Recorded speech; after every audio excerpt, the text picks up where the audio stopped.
How is everyone? Good. Good. You have Warren, you can start whenever you'd like. Okay, very good. Thanks, Fred. Howard, we have, I think, most of the members of our historic archaeological preservation advisory committee here, who I believe you met at the site visit. In addition to me, Ann Wentworth, an archaeologist. We have Marty Rosenblum, a preservation architect. Catherine Whitman, also an architect that's done a lot of work with preservation. Sebastian is our secretary, if you will.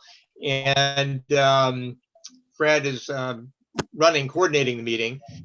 This meeting is being held at your request. We've all seen the response letter that you and Carrie prepared. And so I would open it by asking you to go ahead and offer whatever comments, questions you wish to. We put together that response really just to continue the conversation a little bit further and give you a little bit of like where we were coming from with all of this. Particularly as it as this application involves the cultural landscape report and the sort of underlying foundation for that, the National Park Service standards for the rehabilitation and historic preservation. So that's really the context of most of our responses to what was in your letter. I don't know if it's valuable for us to go through that point by point, or if you've all read it, if you would care to give some comment on our responses.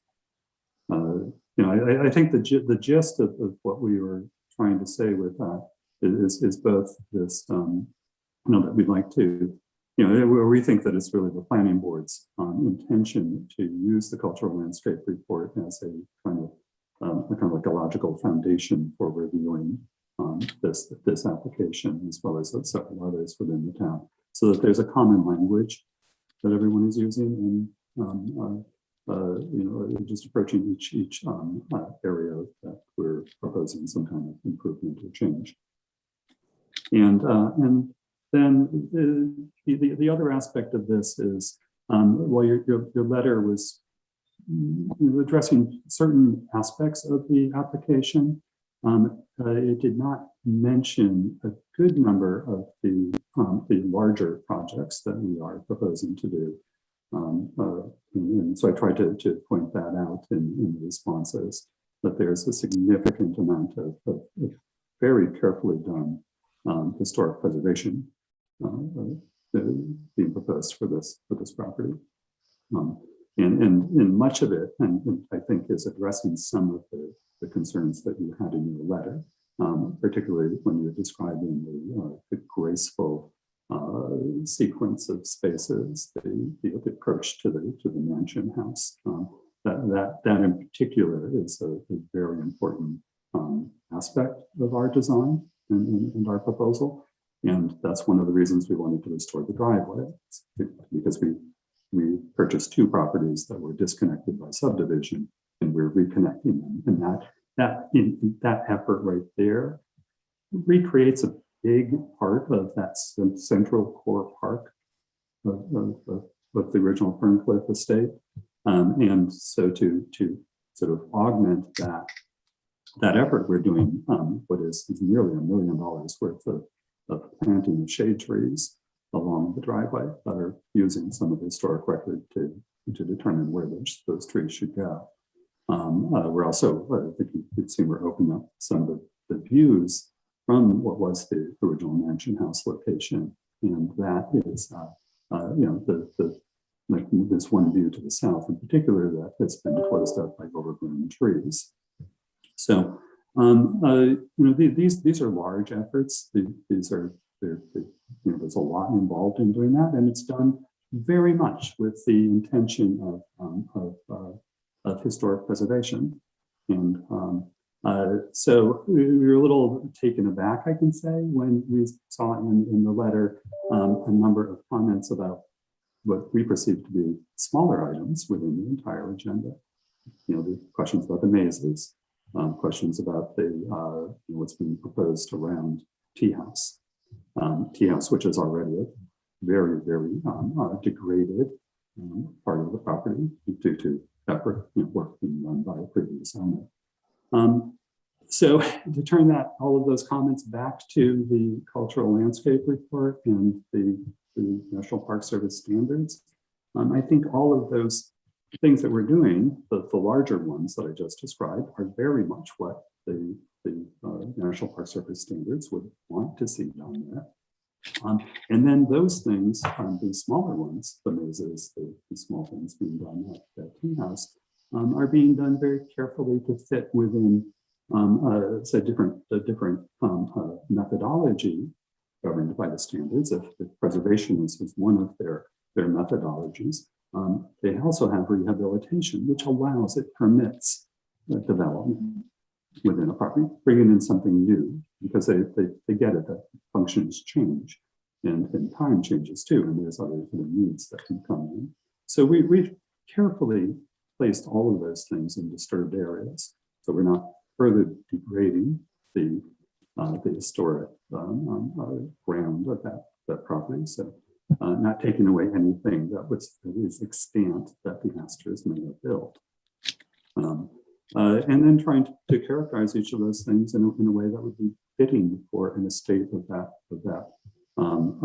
era, and also that location being in the Hudson River Valley, where there's a lot of precedent for such estates.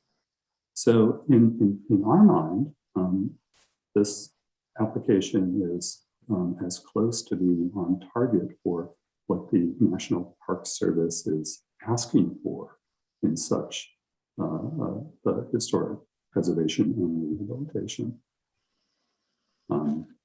Well, that's my pitch, and would love to hear how you think your comments fit within that.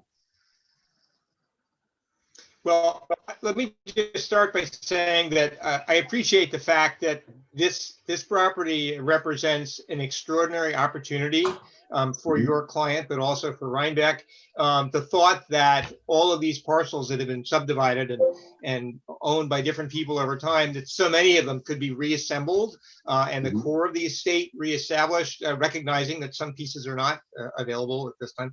But that is a remarkable thing. And so, in a sense, that's raised the bar for the whole project, because the stated goal seems to be to recreate, as within reason, some of the experience that the original park had. And the cultural landscape report, of course, deals with the design landscape at some length. So I don't want you to think that we don't appreciate the scope and the scale, and frankly, the great expense involved in doing all this work. We certainly do. And we're happy to sort of answer questions or try to clarify aspects of our comments, but I will sort of open it up to our other committee members on the call and see if there are specific comments or questions or observations that they want to offer us.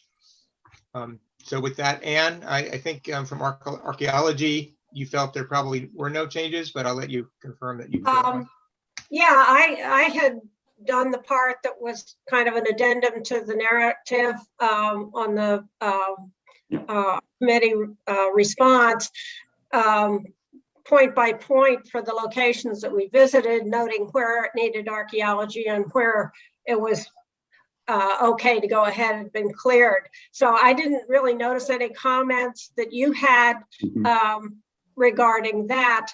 I do think sometimes the term disturbed is a little confusing, because recent mechanical disturbance, large scale, means there's probably no archaeology, but previous disturbance, historical disturbance.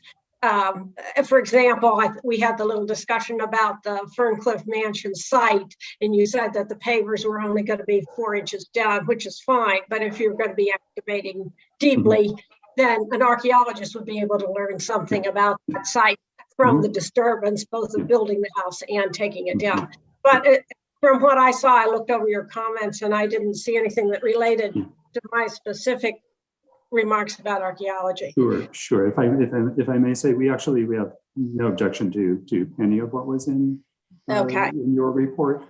It's our understanding that the requirement for any of this archaeology investigation would be in the next phase of permitting. It's not part of the master plan, but when we get into site-specific applications, and we are fully willing to do whatever is necessary at that point in time.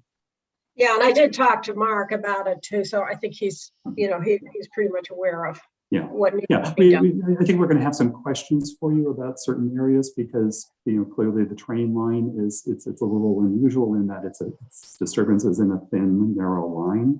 So right. are we doing archaeology for the full area, or are we pinpointed to a certain? Yeah, I think I said for the line it probably didn't need it, but the area there where you were going to have the various buildings and the trestle and so on needed, and that was on the side of the carriage house, so there might be something of interest there. Sure. Okay. We have no problems with doing any of that work. Okay, thank you. Catherine, did you have follow-up questions or comments for Howard and Carrie?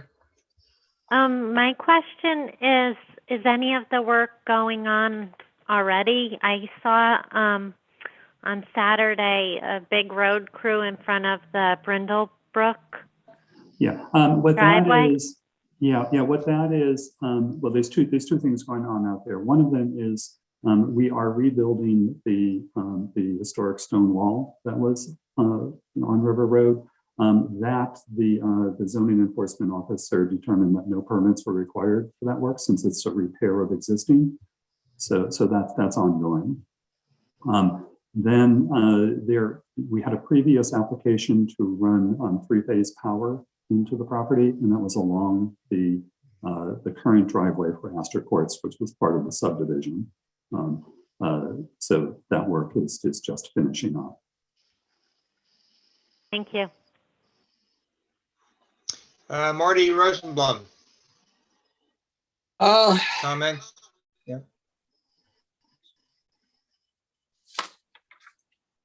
I think that I have a sufficient number of comments that I think that it would probably be best that I pass. I think they largely depend upon or are centered around semantics. And the town has looked to us to become a CLG or wants to go with a CLG, which means that we would give input. And the Secretary of Interior Standards are looking not for any way that meets the bar, but for the most sensitive way to meet the bar. And any time that I have gone to a historic hearing, which I did for 50 years with the Commission of Fine Arts in Washington, Old Georgetown, numerous other sites, they would cite what they felt the Interior's position was, and then they would assist in interpreting it, which takes dialogue. I don't think that one can have dialogue. First of all, preservation is not totally objective. It has to do with interpretation. But I have a basic difficulty with what we were saying being categorized as subjective determinations. The amount of expertise on this committee, be it historical, archaeological, architectural, or otherwise, is free for the client to use. We are all here to do the best for the community, as you pointed out, Warren. We are volunteers giving our time. We are thrilled to see this happen. We make recommendations. They are not arbitrary. They are not subjective. And to look at the Secretary of Interior Standards as a checklist and say, yep, they say we can do this. Yeah, they say we can put in a driveway. Yeah, they say we can enlarge the terrace, is not really allowing us to help, which is at least the reason that I came on the committee, and I hope the reason that everyone else came on the committee. So there really is no dialogue. It's did it, meets it, we can do this, we are within our right. And I think it's all culminated when it says that it is a private property. We're well aware that it's a private property. And by the way, even if it's a National Register property, the only time the federal government gets involved is with a 106 review. Unfortunately, we have very little preservation teeth in this country, but history belongs to everyone. And that's what we're trying to preserve. So I think that when one says we're within our rights and one puts us at bay by saying this is private property, I think that the conversation is pretty closed. That's what I have to say. I would only respond to that by saying this conversation is happening because we requested it. We did on our side, and the last planning board hearing, and Kathy was very good in putting this together for us. The town did not put this together for us. The town does not make any connection between an application and your committee, which I think I agree is a problem. That there should be dialogue. I don't disagree with you, but other than our asking to have this phone call, we wouldn't be having this dialogue. So I think let's be a little bit fair here. But we're dealing with a rebuttal that says it's private property. No, I did not say that. I did not say that. Those are your words. I'll find it for you. I said it because it is private property, and it was said in the context that when there are in fact subjectivities in interpreting the standards. The standards are not the guidelines that you wish they were. They are not prescriptive. They are open to interpretation, as you just said. And so there are multiple ways of interpreting, and there are multiple ways of interpreting something sensitively. And there is a matter, especially when we're talking about rehabilitation and we're talking about working on a site like the tea house, and this was in reference specifically to the work that you guys had asked to be halted on the tea house to reconsider another design option. I think we have been sensitive to the needs of the town, and I'm a historian. I care about history. I'm a landscape historian. I care about landscape history. But I also recognize that we could put out, 10 different designs, and each one of you on the committee might feel differently about it. They could all meet the standards. They could all meet the standards sensitively. There's no doubt. And so by saying it's a private property wasn't to like throw down the gauntlet to say, the case is closed. It was to say that if this were a public park, I think that public opinion would hold more weight. This is an important resource to the town as part of this important cultural landscape. But there's also a reason that the owner of the property can also have an opinion that has weight in this matter. I don't know that the owner of the property has had an opinion because, of course, we haven't spoken to him. But I will reiterate that hopefully this property will last longer than this owner, as owners, as we know, come and go. And so our job is to do the least damage possible. Let me try and go a little bit further on the tea house as case in point. It was originally a major site because it was the site of the house. It was where everything happened. And also the two driveways were never meant to connect to each other because they circulated around the house. So we have an uncomfortable connection, which you're making the best you can. But I will say that when Astor created the tea house there, he created something could take advantage of the view, and something that maybe that commemorated the site, but it was a small gesture and it was moved off the driveway. It may have had gardens, may have had some other things, but it was small. It has gotten bigger and bigger, not at your behest before you got there. Now what we have marching toward the historic park is, first we have a house. I'm not even concerned about the terrace that you're expanding on the rear. Now we're putting a garden in front of it, which is a parking court right now.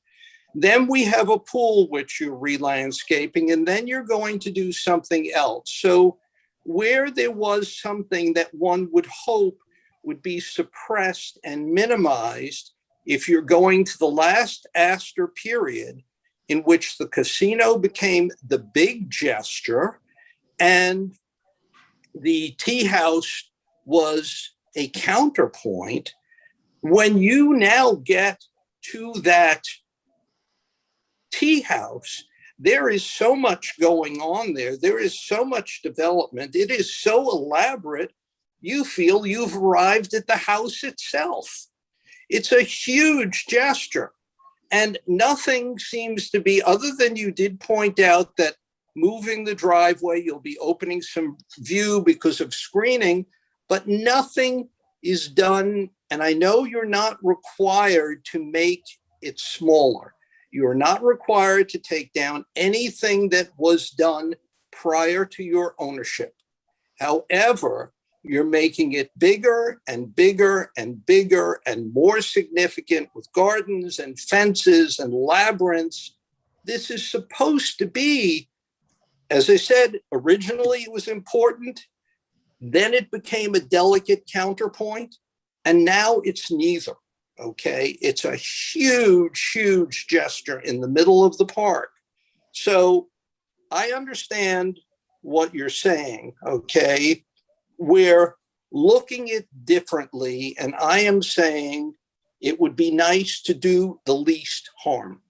So, as I said, I am one member of a committee, but my views are not, in my mind, subjective, and fun and play are not a response to me as a reason to do things. I think things should be based. If anyone had interest in doing right by this property, there would be a momentary pause on this to have a real discussion. And Warren had to cajole me to speak today, because I said to Warren, when I got this letter from the two of you, I said, this isn't a discussion, this is a rebuttal. I'm not going to even talk because I don't want to draw it out. I don't waste my time. Warren said to me, if you want anything to come through, it's going to have to come through from you. I'm not going to do it for you.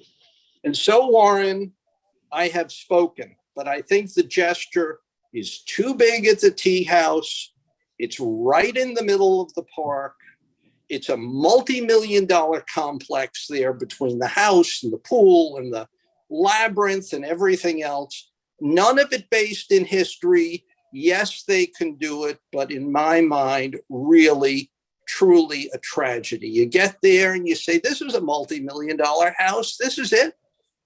You know, and as I said, it never was that way historically. It was, and there are three issues. It was first a big house, then it was two separate properties, which we are happy it's not. Excuse me. First, it was a large house, then it was a counterpoint, and then it was two properties. Okay. Now we have two large houses, two large gestures with formal gardens and stuff on the property. I mean, to thoroughly confuse everyone to the interpretation of history. So that's it. I've said it. I would like to point out a positive that has come out of the cultural landscape report, and that is a pretty major adjustment in your plans as had been originally proposed. And one of those has to do with the circulation, and this has to do with your comments about the tea house, because one of the major gifts to the tea house site is actually the removal of the non-historic driveway from the center of the historic lawn. So the Astors never had cars driving up to the tea house. They never had this straight driveway, nor the parking court, nor the subterranean parking. That's coming out completely, which is a major adjustment to this complex that has been severely compromised by previous owners. So you're right, it's compromised, but I honestly believe that these proposals by Hollander Design mitigates a huge amount of damage that has been done. Secondly, removing the non-historic driveway from the center of the park, which, as Charles Birnbaum pointed out, is the most important landscape feature of this design landscape. That is a major gesture, which was not originally contemplated. And so A huge victory for everyone. it is, it's great. And so I mean, I understand there will be parts of this plan that don't appeal to everyone, but on the whole, I think that we have, as Howard mentioned earlier, created some grander gestures that were overlooked, I think, in the letter that we received from HAPAC. And perhaps we felt a little slighted that some of those larger gestures were unrecognized and some of the smaller details were maybe given more accord than we thought they might.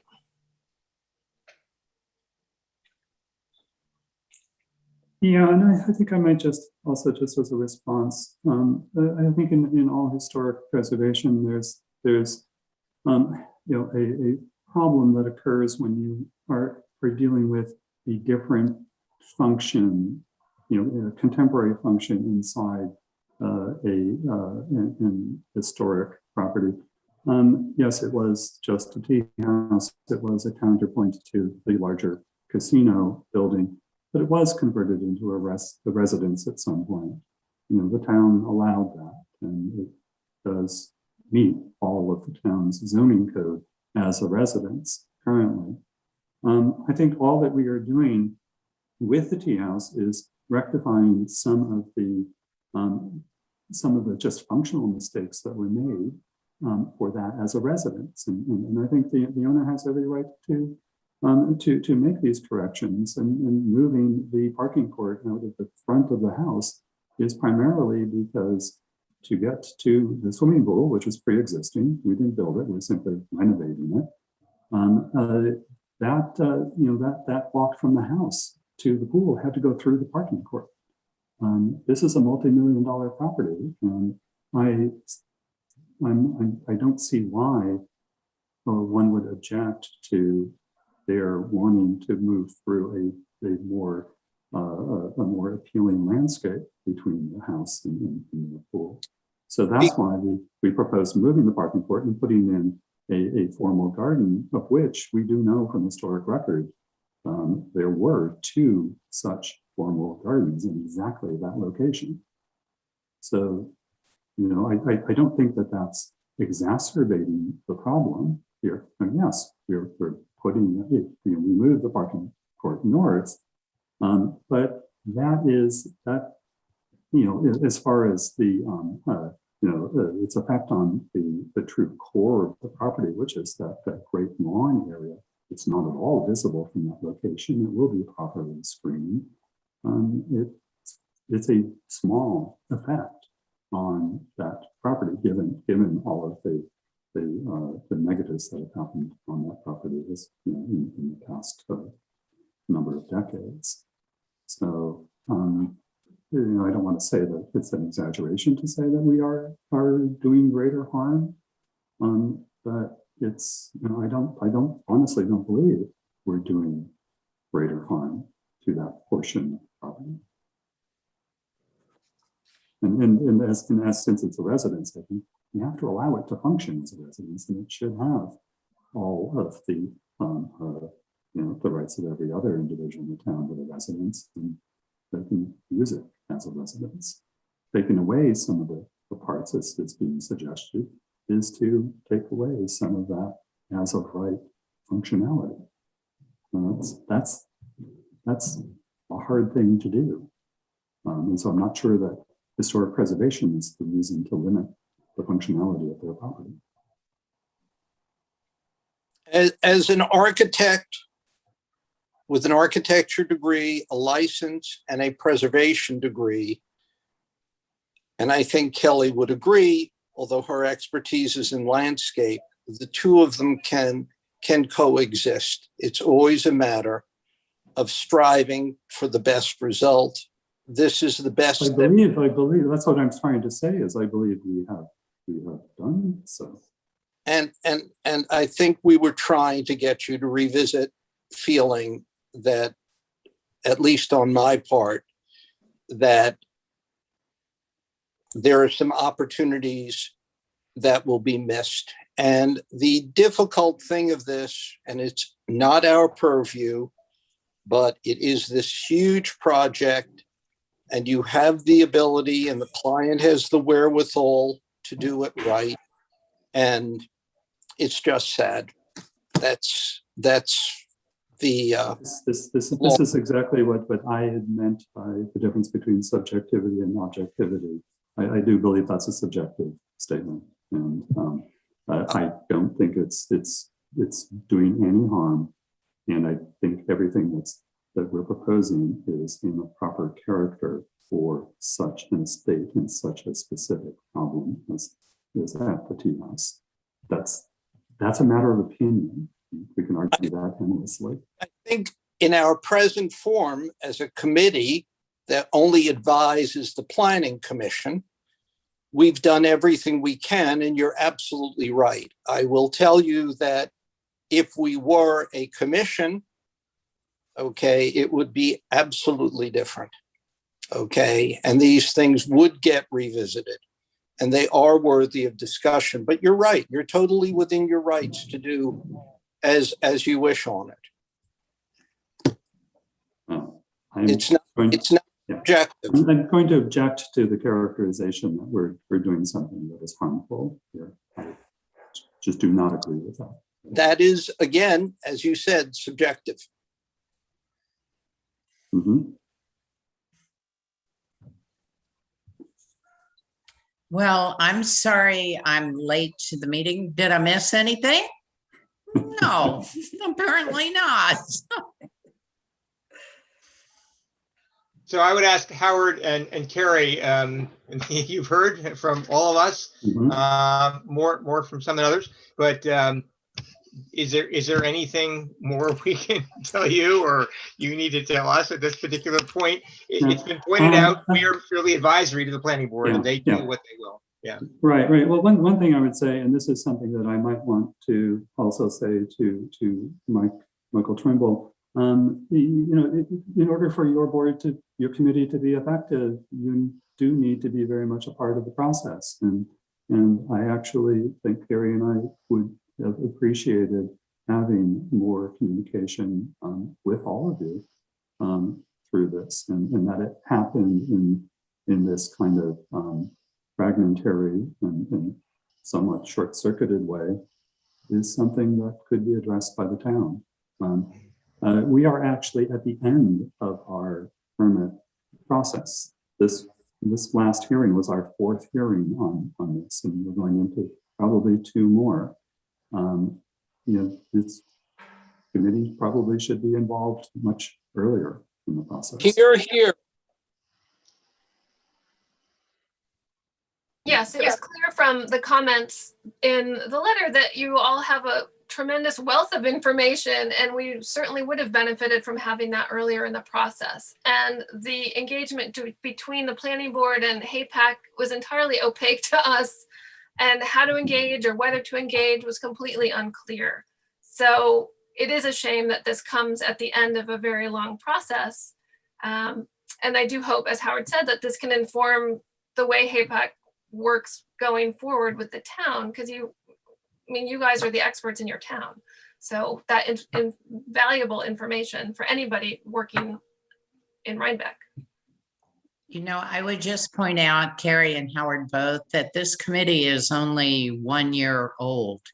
And when it was formed literally at the beginning of the pandemic.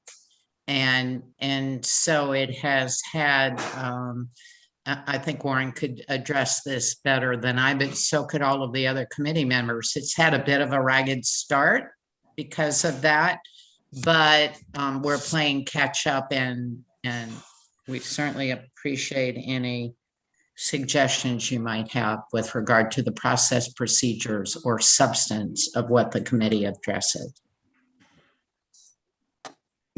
Well, we're a little accustomed in this entire application to being the guinea pigs, in a sense, on a number of changes to how things are done within the town.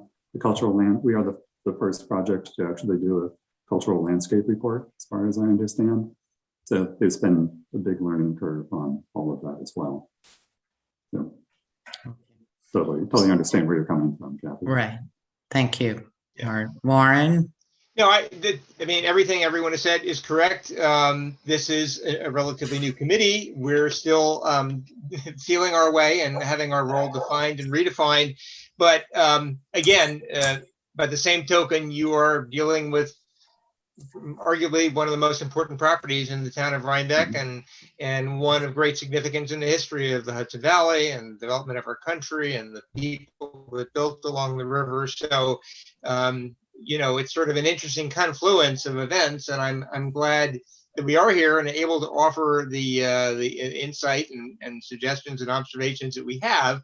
But I think we all agree that had we been involved in the process earlier, we all would have benefited more as a result. And we're going to count on the planning board to take your comments and our comments and do their best to approve a project that's going to work for you and your client and for the town of Rhinebeck.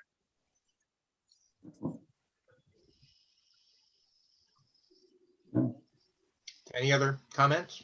No, that's, I think I've said enough.